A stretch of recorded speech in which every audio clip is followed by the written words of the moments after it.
Bonjour et bienvenue sur ma chaîne YouTube PP World pour la vidéo du dimanche. Alors la vidéo du dimanche, c'est un test cette fois-ci. Et c'est le test d'un produit que j'ai pas du tout vu venir. Pourtant, les écouteurs, les intras, les casques, je passe ma vie dedans du matin au soir. Et là, je l'ai pas vu venir celui-ci. Je me suis dit, mais que se passe-t-il? On va donc parler dans cette vidéo, on va donc tester ensemble les Link Buds de Sony. C'est une première mondiale à ma connaissance. Il s'agit d'écouteurs trou wireless avec un trou à l'intérieur, comme un donut. On va en parler justement, vous allez voir, c'est pour ça que j'ai fait le jeu de mots sur la miniature avec les... Ça y est, ça commence. C'est pas possible. Avec les trous wireless, avec le trou dedans. Donc, dans cette vidéo, il va donc y avoir le descriptif complet. Je vais vous dire ce que c'est, pourquoi, à mon avis, pourquoi est-ce qu'ils l'ont créé, qu'est-ce qu'il y a techniquement à l'intérieur, comment est l'application, les possibilités techniques. Vous allez voir que ça ne manque pas de talent quand même, hein. Après, il y aura les résultats sur le terrain, parce que j'ai passé une semaine avec ces choses, donc ces donuts introduits à l'entrée de mon conduit auditif. Et j'ai également demandé à une dizaine de personnes d'essayer justement de porter ce produit pour savoir si ça plaisait pas, s'ils étaient surpris par le concept des Link Buds de Sony. Après, bien sûr, il y aura les plus et les moins qui vont résumer cette vidéo et même ajouter des petits trucs, comme ça vous pourrez avoir les choses. Sachez que cette vidéo est en Ultra HD 4K chapitré. Donc vous avez les chapitres qui apparaissent et vous pouvez aller d'un chapitre à l'autre, comme ça, si vous le souhaitez. Autrement, faites-vous la totale du début à la fin. Bonne chance, messieurs, dames. On va commencer par le descriptif des Sony Link Buds, les écouteurs avec des trous wireless. Pour bien comprendre la philosophie du produit, direction les autres produits. Alors ça, vous les connaissez par cœur, ces produits. Vous avez justement les modèles Apple, AirPods, AirPods Pro, le nouveau modèle signé Amazon. Vous avez les modèles signés Harman, Samsung. Je vous ai mis également un peu de Jabra, un petit peu de Denon, un petit peu de Sony, un petit peu de Technics. Bref, un panel extraordinaire de produits connus et reconnus et qui fonctionnent pas mal du tout. Et bien maintenant, je vais vous demander de les oublier. Ça n'a jamais existé, puisque Sony est parti d'une page entièrement blanche. Parce qu'il y a quand même eu un peu de polémique quelquefois autour de ces produits, puisque ce sont des intras, des écouteurs, donc on les positionne à l'entrée du conduit auditif. Les écouteurs n'obstruent pas entièrement le conduit auditif, mais quand même adoucissent beaucoup tous les sons à l'extérieur. Les intras vous coupent du monde, et Sony s'est dit « Ah ben non, on va pas faire ça !» Nous, on va créer un concept où on entend justement tout ce qui se passe autour de façon tellement large qu'on doit carrément oublier que les Link Buds existent. Voici le concept des Link Buds. C'est en deux parties indissociables. C'est-à-dire que là, c'est le bloc entier, les Link Buds. Là, regardez bien, c'est un anneau. Et cet anneau, c'est le haut-parleur. Donc, c'est un anneau de 12 mm. Et au milieu de l'anneau, vous voyez bien, il y a un trou. Et le trou fait que quand vous positionnez justement cet anneau à l'entrée de votre conduit auditif, tout ce qui se passe dehors, vous l'entendez en non-stop. Il n'y a aucune obstruction, il n'y a aucune sensation d'occlusion sonore, il n'y a rien du tout. Vous entendez tout. Et à côté, cette deuxième partie qui est donc indissociable, les amis, c'est toute l'électronique qui est ici. Alors là, vous vous dites, et vous avez raison, hein, est-ce que ça tient? Comment ça tient? Il faut rentrer le truc en entier. Vous avez des petits arceaux en plastique qui sont fournis avec. Vous avez plusieurs tailles, hein, XS, Small, Large et XL, et vous cerclez le produit avec un arceau. C'est-à-dire vous positionnez là le produit et vous cerclez complètement. Quand vous allez rentrer à l'intérieur, le produit sera donc stabilisé par les arceaux en plastique. Vous avez donc le choix. Il faut savoir, et là je vais être très clair là-dessus, j'ai fait l'essai avec une dizaine de personnes. On a essayé comme ça au bureau. Alors 3 personnes n'ont pas réussi à le positionner correctement, ça leur faisait mal dans cette partie-là. Suivant la morphologie, il peut y avoir des petits problèmes, voire des incompatibilités complètes, puisque déjà, il faut rentrer tout ça. Donc vous voyez, le concept est parfaitement atypique.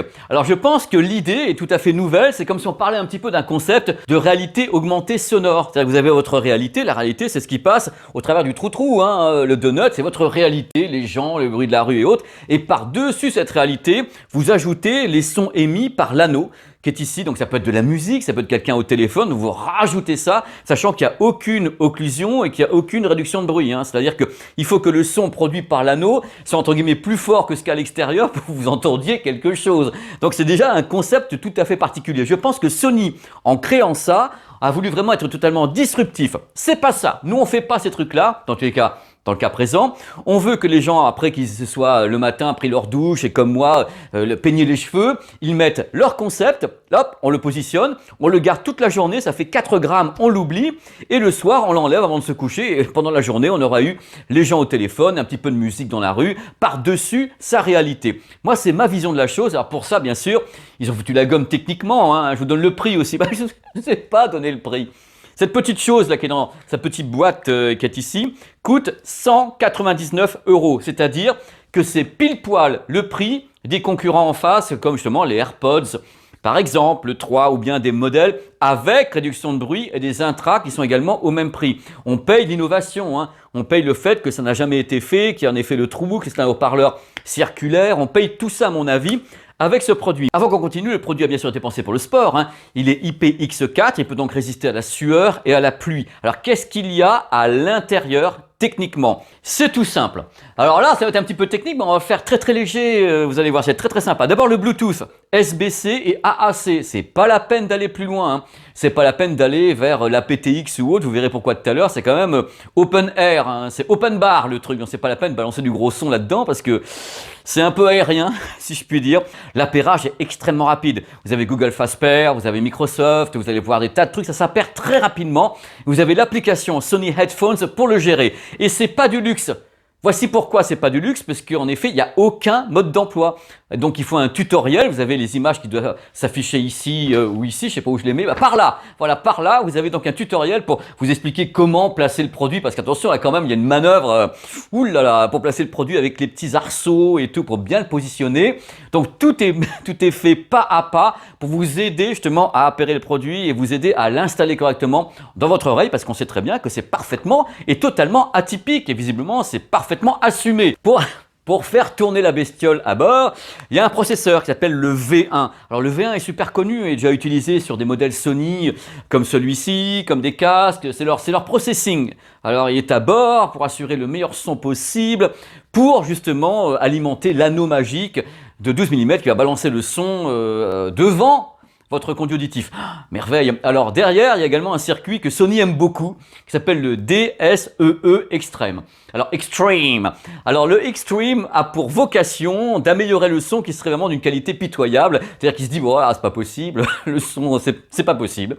Mais on dira un vieux MP3 des familles. Et lui, il va justement essayer de déterrer des fréquences qui étaient cachées, comme ça, perdues, pour améliorer le son. C'est le DSEE Extreme. Personnellement, j'ai jamais trouvé une amélioration qui était conséquente, mais tant mieux. Sony se maintient là-dessus depuis des années, nous balançant le DSEE Extreme. Étant donné que ce produit a la merveilleuse idée d'être associé à l'application Sony Headphone, on peut avoir un accès à une égalisation. C'est-à-dire, il y a plein d'autres modes, hein. Alors, on peut justement égaliser le son, on peut faire des pré-réglages. On a un mode qui s'appelle Speak to Chat qui est très important sur ce produit. Comme il est ouvert sur le monde, le produit, vous avez quand même du son qui est envoyé par l'anneau, hein, donc de la musique. Et Speak to Chat, c'est dès que vous commencez à parler, la musique s'arrête par exemple, la musique se met en pause. C'est le Speak to Chat. Vous avez également un volume adaptatif qui est possible au travers de l'application, c'est-à-dire que par rapport à l'environnement, c'est plus ou moins fort, tout simplement. Donc c'est vraiment des modes associés à l'application et c'est vachement sympa parce que ça sauve beaucoup de situations. Alors il y a un truc qui est également un peu cocasse, c'est qu'ils disent voilà, notre produit est compatible 360 degrés audio. Alors le 360 degrés audio c'est Sony, c'est un système justement un peu comme Dolby Atmos, mais voilà, avec de la stéréo, vous avez un système comme ça de son de tous les côtés. Mais ils vous disent dans l'application, prenez en photo votre oreille et autres, mais ça c'est pour les casques, puisque là on est avec un produit qui est positionné à l'entrée de votre conduit auditif. C'est pas la peine de prendre en photo l'oreille, c'est quand il y a un casque par-dessus qu'il faut le faire, enfin à mon avis. Je dis ça, je dis rien, mais c'est pas moi, je l'ai pas dit. Donc ça, bon, dans tous les cas, si vous avez des fichiers qui sont 360 degrés audio Sony, vous pourrez les diffuser sur ce produit comme sur tous les autres parce que c'est compatible avec tous les systèmes stéréo. Alors comment utiliser le produit de façon concrète sur le terrain? C'est tout simple. L'application, votre meilleur ami, cette application, et également le tapotage. Alors en général sur ce type de produit, la plupart du temps on est là, on tapote, on prend un appel téléphonique, on envoie Spotify, on tapote sur le produit. Mais là c'est pas le cas, on peut tapoter ici, ce qu'on appelle le Wide Area Tap. Donc vous pouvez donner des ordres, en même temps adresser les surfaces où vous voulez justement tapoter, hein. Vous voyez l'application est là. Donc par exemple, si vous dites je veux mettre Spotify, je tape 2 fois, vous allez taper toc toc 2 fois ici, ou bien prendre un appel téléphonique, voilà ça y est, c'est mis en route, il me dit des choses. Voilà, il reconnaît des choses. C'est un petit peu C'est un petit peu capricieux, il me dit des trucs incroyables. C'est un petit peu capricieux, il fait gling gling. J'adore les gens qui font gling gling. Voilà, là c'est bon. Voilà, il comprend que je suis en train de tapoter. C'est beau, non? Bon voilà, comme vous pouvez le constater, c'est vraiment un produit parfaitement atypique. Alors l'autonomie de la petite bestiole, c'est 5h30 en moyenne, plus 12 heures avec la boîte de recharge. Par contre, pour un produit qui se veut très discret, la boîte n'est pas si discrète que ça, hein. Dans un jean, ça va être compliqué, elle est très épaisse. Cette boîte, elle est légère, hein, comme le concept, mais voilà, moi je m'attendais à un truc plus plat, voilà, un truc, voilà, ils rentrent dedans, ils sont mieux intégrés. Là, regardez, hein, quand même, la boîte dans le jean, ouille. Ne ratez pas les plus et les moins, parce que les plus et les moins, il y a des compléments à tout ce que je dis, hein. Je fais exprès de mettre certaines choses uniquement dans les plus et les moins, comme ça vous regardez un petit peu tout et tout, ça vous fait comme ça une petite balade chapitrée dans les vidéos. On va parler de la qualité audio du produit, et vous allez voir qu'elle est parfaitement corrélaire au concept des Link Buzz. On positionne devant l'entrée du canal auditif, et ça dépendra de la morphologie, c'est-à-dire que soit c'est positionné correctement devant justement votre canal auditif, c'est génial, ça tient bien, soit c'est un peu décalé ou autre, vous n'allez pas avoir le même type de son, mais globalement, ce que je peux vous dire, parce que moi ça collait bien, hein, ce que je peux vous dire, c'est que si vous voulez écouter de la musique, par exemple dans la rue, voilà, de tous les côtés, c'est pas ça, hein. Ça ne sera pas les Link Buzz. Pourquoi? Parce que déjà, ce que moi j'ai remarqué, c'est qu'il n'y avait presque pas de grave. Ça manquait beaucoup de grave. C'était pas soutenu, hein, du tout. L'aigu était très trouble, il n'était pas très net. Ce qu'on entendait bien par contre, et ça conforte l'idée de ce que je pense du produit, c'est le médium. Alors le médium, c'est quoi? Les voix humaines.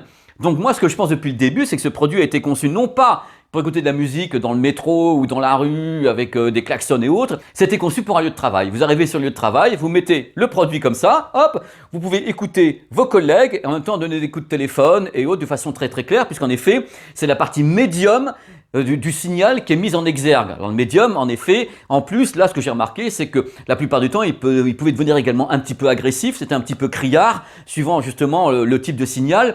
Globalement, je ne peux pas vous dire que j'ai aimé le son, que j'ai réussi à entendre, parce qu'encore une fois, c'est facile, entre guillemets, d'entendre un son qui vient de systèmes qu'on positionne correctement à l'entrée, comme ça, ou bien d'intra. C'est facile d'écouter le son comme ça, parce que la position se fait plus facilement. Tandis que là, le concept fait qu'on a toujours une hésitation, on se dit est-ce que je l'ai bien positionné ou pas, est-ce que le son pourrait être mieux? Alors on est là, on appuie un petit peu, on essaye de bien le positionner, on s'aperçoit que plus on le bouge, plus le son bouge aussi dans sa qualité, dans le rendu du médium, du grave. Globalement, c'est vraiment une oreillette, parce que j'emploie le mot oreillette là, c'est une oreillette de conversation. C'est-à-dire qu'en effet, en appel téléphonique, dans un milieu calme, on va avoir un son qui est correct avec quelqu'un au téléphone. C'est certainement pas un produit qui va vous donner un son extraordinaire, ni vous permettre d'écouter des choses dans la rue, avec du vent en même temps qui va s'engouffrer dans votre conduit auditif, avec le bruit du métro, avec des voitures. Là, vous allez être perdu parce que vous allez être obligé de monter un petit peu le volume. Ça va devenir un petit peu criard, un petit peu agressif. Et au bout d'une heure, vous en aurez marre et vous dites, voilà, je peux pas le tenir. Donc personnellement, c'est un produit que je ne peux pas vous conseiller pour la qualité audio. Ça, je ne peux pas le faire. Je peux pas vous dire, vous allez avoir un bon son avec de la musique avec, quel que soit le codec, quel que soit le processeur dedans, vous n'aurez pas, à mon avis, un bon son avec la musique. Par contre, sur le lieu de travail, si vous voulez comme ça prendre des coups de téléphone ou bien parler à vos collègues, parce qu'en effet, avec le trou-trou, c'est facile, pas de problème là-dessus. Il faut savoir qu'ils peuvent fonctionner indépendamment, hein. C'est-à-dire que soit c'est les deux, soit c'est en mono tout seul, hein. Ils fonctionnent indépendamment, donc c'est plutôt un bon point. Je rappelle le tarif quand même au passage, comme ça, gentiment, 199 € la bestiole. Quand vous avez des petits produits comme ça, comme Jabra, qui sont pas très chers, les nouveaux Amazon avec réduction de bruit, 199 €. Donc c'est vraiment un produit que je trouve très onéreux pour ce qu'il peut proposer. C'est-à-dire, en effet, la musique, oh là là, pas trop. Dans la rue, bah, vous allez avoir du bruit tout autour parce que c'est open space, open bar de tous les côtés. Donc, c'est un essai. Vous savez, Sony est le roi des moutons à 5 pattes, hein. Ils sont les rois pour pondre quelquefois des concepts qui vont peut-être abandonner dans 3 ans, mais au moins, ils auront osé. Moi, je suis pas client, mais ils auront osé. Le concept, moi, j'applaudis des ingénieurs qui tentent le coup. C'est bien de tenter le coup. Utilisation possible en monophonie, c'est-à-dire que un ou l'autre à part peut être utilisé, voilà, au choix. Prenez celui que vous voulez ou les deux. L'application Sony Headphones est géniale. C'est une des meilleures applications qui soit au monde. Elle peut gérer le produit, vous avez un retour batterie, vous avez des indications sur les codecs et autres. C'est fabuleux. Égaliseur dans l'application. Appairage super facile. Vous ouvrez la boîte et hop, appairage immédiat avec Google Fast Pair ou bien Microsoft Swift Pair. Compatible Google Assistant, compatible Amazon Alexa et compatible Siri. IPX4 résiste à la sueur et à la pluie, aux embruns de ma Normandie. Le poids, 4 grammes, on les oublie. 5 paires de silicone adaptatif pour essayer de les positionner au mieux dans l'oreille. Attention, mission possible. ou pas. Autonomie correcte, on arrive aux environs de 6 heures. La fonction qui permet de donner des ordres sans appuyer sur le produit.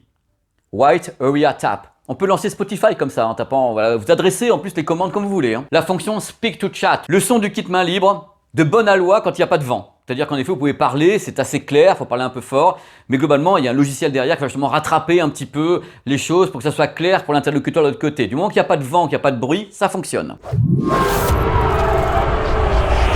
Le prix, 199 €. Attention, ce produit n'est pas du tout adapté à toutes les morphologies. Il y a des morphologies qui vont pas du tout encaisser le truc. Soit ça va mal se positionner, soit ça va faire mal ici en bas de l'oreille. C'est pas adapté à tout le monde. Enfin, je ne le pense pas. La qualité audio est parfaitement tributaire de la position justement de l'anneau devant le conduit auditif. C'est parfaitement tributaire. Ça se positionne bien, ça va à peu près. Ça se positionne mal, là vous êtes là en train d'appuyer et ça peut faire mal justement. Globalement, ce que moi j'ai remarqué, c'est un manque de grave et un manque d'aigu. La puissance audio dépendra également de la morphologie. Soit c'est bien positionné, vous allez avoir du son, soit c'est mal positionné et vous aurez une sorte de son diminué. C'est un produit qui est difficilement audible dans la rue quand il y a vraiment beaucoup de bruit. C'est-à-dire vraiment les rues des grandes villes avec vraiment les motos, les bus et autres. Vous allez entendre des trucs, vous allez entendre tellement d'autres trucs par-dessus que c'est très compliqué. La prise de son de votre voix lors des appels téléphoniques en milieu très bruyant, c'est très compliqué. Il y a des modes d'optimisation audio dont le DSEE extrême dans l'application. Moi, j'ai pas vraiment trouvé l'utilité de ce mode. La zone tactile, justement, le Wide Area Tap, est assez capricieuse. Quelquefois, sans le faire exprès, vous activez pas la bonne fonction et autres. Bon, vous avez toujours l'application pour vous en sortir, mais quelquefois, c'est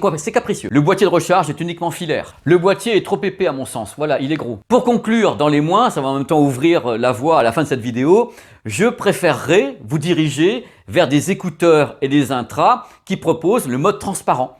C'est-à-dire qu'en effet, puisque l'idée de base de Sony, c'est de dire, voilà, faut écouter le monde entier, il faut pas vous boucher les oreilles, il faut que vous soyez ouverts sur les autres, il y a les modes transparents sur les produits, c'est-à-dire vous appuyez et les micros des écouteurs, des casques et des intras sont activés et vous écoutez autour de vous. En même temps que la musique, vous pouvez couper. Ce qu'on ne peut pas faire justement avec ces produits-là, on peut rien couper, vous avez le donut avec le trou au milieu.